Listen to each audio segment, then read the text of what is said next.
I want to say actively, you're not elected to a political office right now, but for some reason you seem to be just about as active as you've ever been. It never goes away. There's always one thing, and if it's not that, it's another thing. Well, we're going to go to the polls in November and decide on a lot of ballot issues this year. And one of them is a project that you've been fired up about for a while. I ran into you a little more than a year ago, I think, at a band concert that we were doing, and you were talking about this anti-gerrymandering effort, and you're right in the thick of it, and now it's going to be on the ballot. It is going to be on the ballot. This is absolutely a citizen-initiated effort. Started with a woman in Grand Rapids named Katie Fahey, who looked at the issue and said, good Lord, we are gerrymandered badly. For those of you who don't know what gerrymandering is, it means that the congressional districts and legislative districts are drawn in a way that are totally partisan and actually nonsensical. It doesn't make any sense except from a partisan standpoint, the way they're drawn.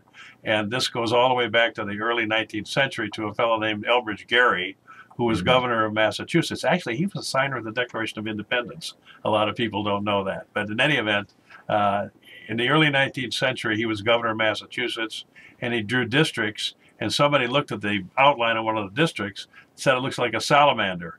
So then they said, well, we're going to call this gerrymandering. And that's become the word over the decades and centuries for legislative and congressional districts that are drawn for partisan reasons only and otherwise make no sense. The spoils system, if you will. You know, well, to the victor go the spoils. Yeah, indeed, it is part of the spoil system. Yep. So the hard thing is, I think everybody has realized for a long time, this is crazy, but whatever party's in power is not going to let up, because it's like, well, now's not the time to do it. So when is the time to do it? Well, you guys decided it's now. Well, in Michigan, the legislature has done the redistricting for the last 50 years or so, even though it's not quite what the Constitution says. What the Constitution says doesn't work.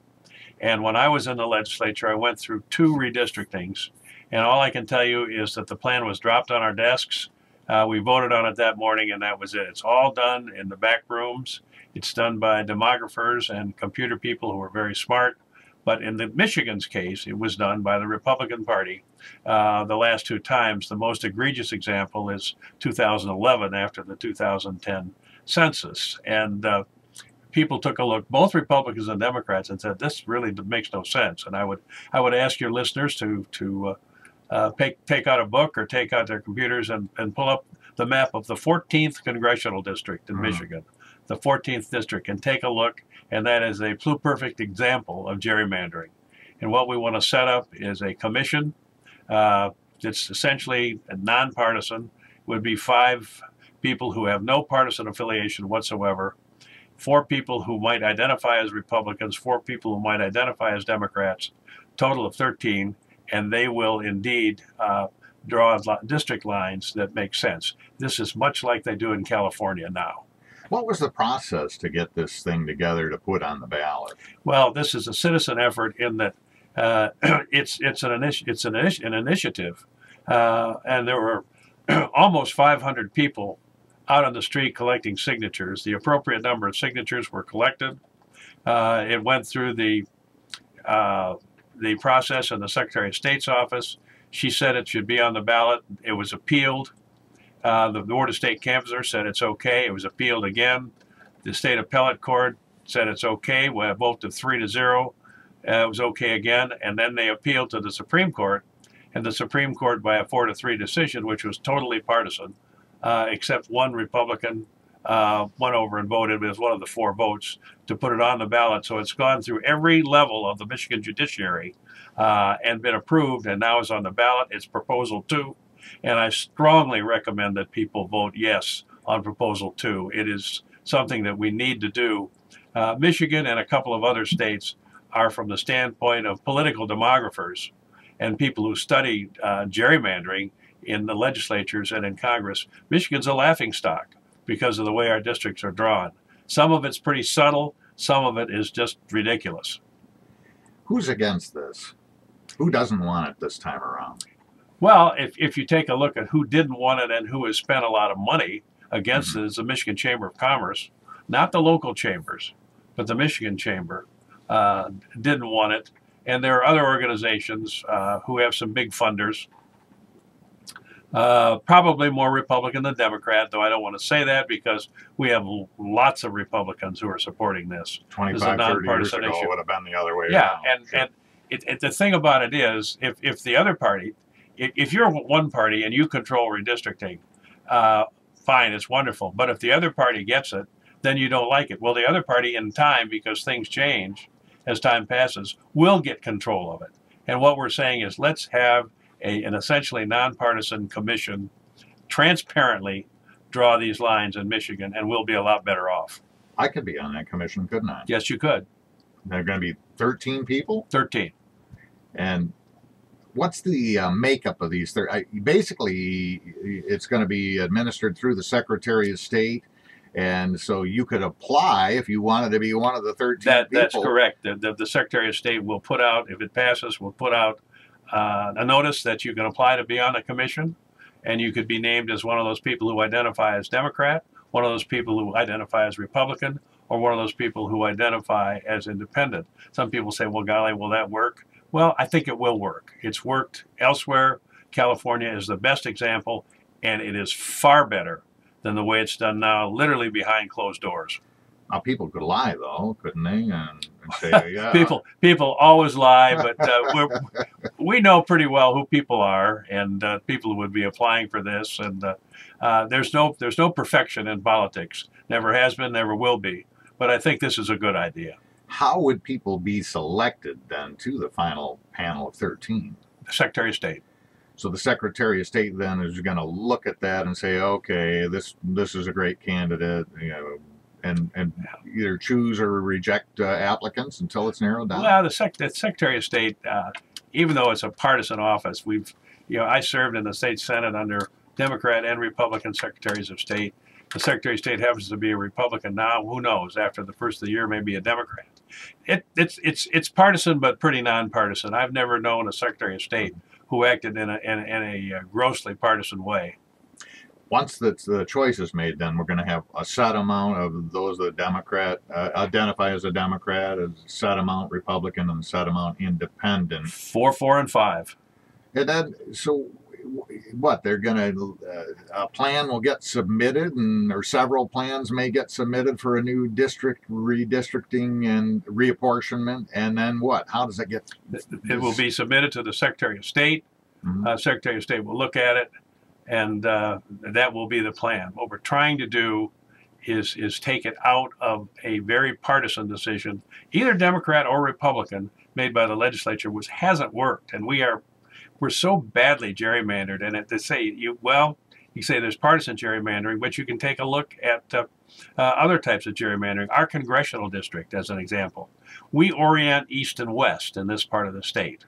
We orient up and down the railroad initially, and then up and down I-94. Mm-hmm. And we look at Kalamazoo. We look at Jackson. It's Detroit, Chicago. And that politically, that's the way we have oriented for years and years and years. Our congressional district now goes north and south. It's Calhoun, Berry, Ionia, part of Montcalm. 450,000 of the 700,000 people in the congressional district, the 3rd congressional district in which we live in Kent County.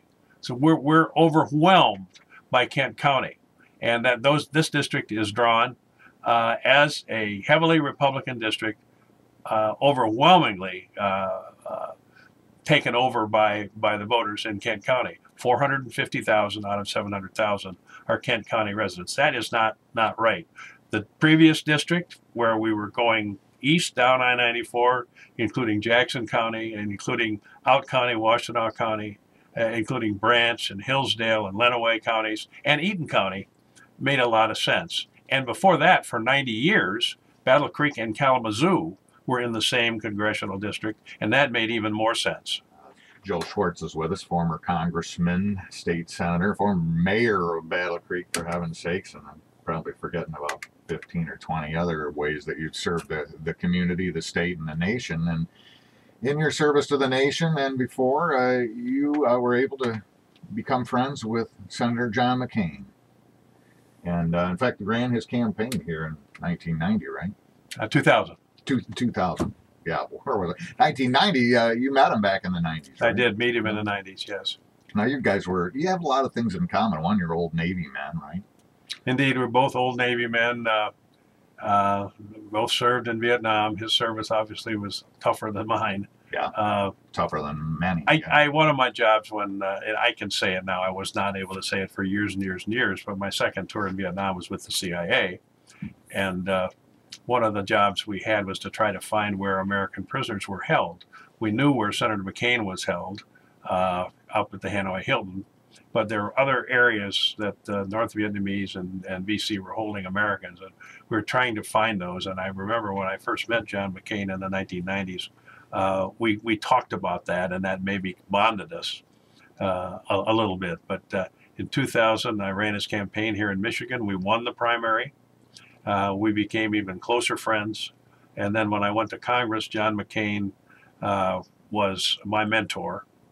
And I was able to travel with John McCain, sometimes with a small group of other members of Congress, both Democrat and Republican. I mean, Joe Lieberman was frequently in the group. Hillary Clinton, when she was a U.S. Senator from New York, was frequently in the group. We went to the Munich Security Conference.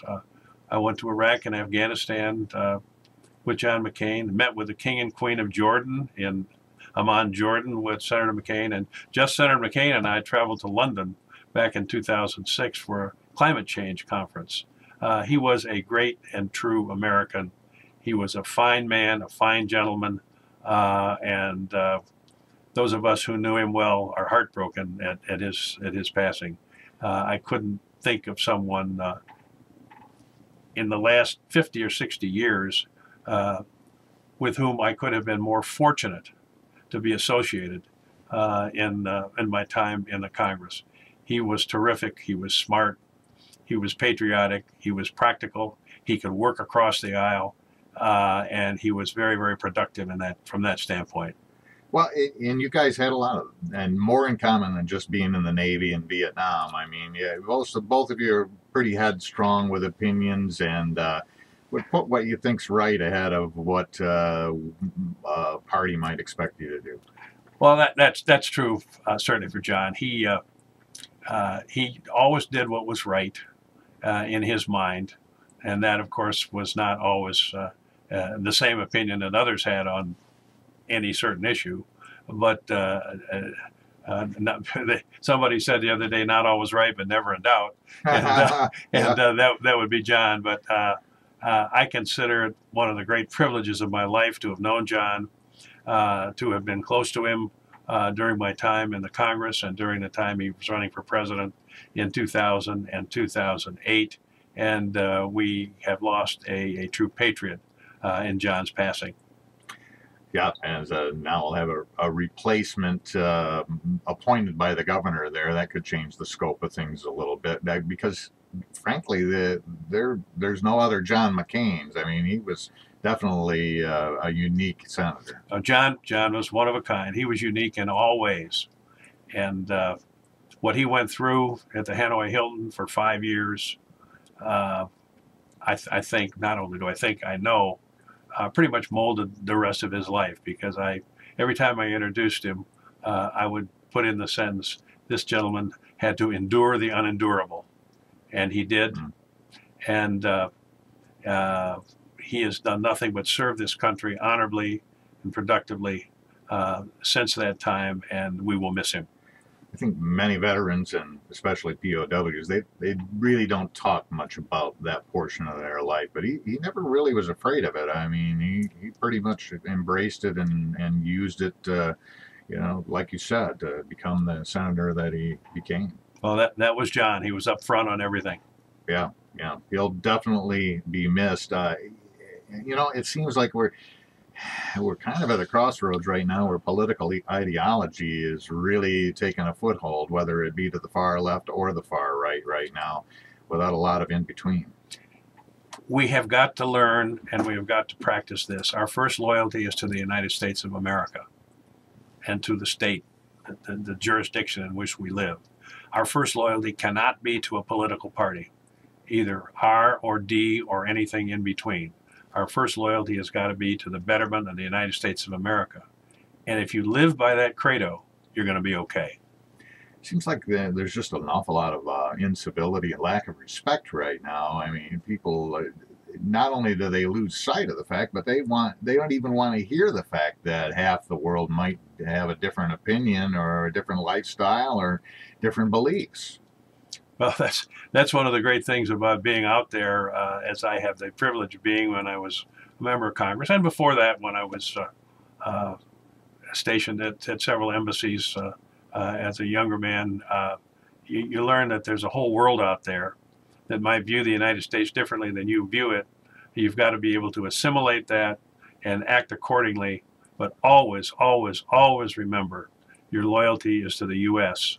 And if you do that, you'll be okay, and you'll be able to help those who need help, who aren't Americans and who live elsewhere.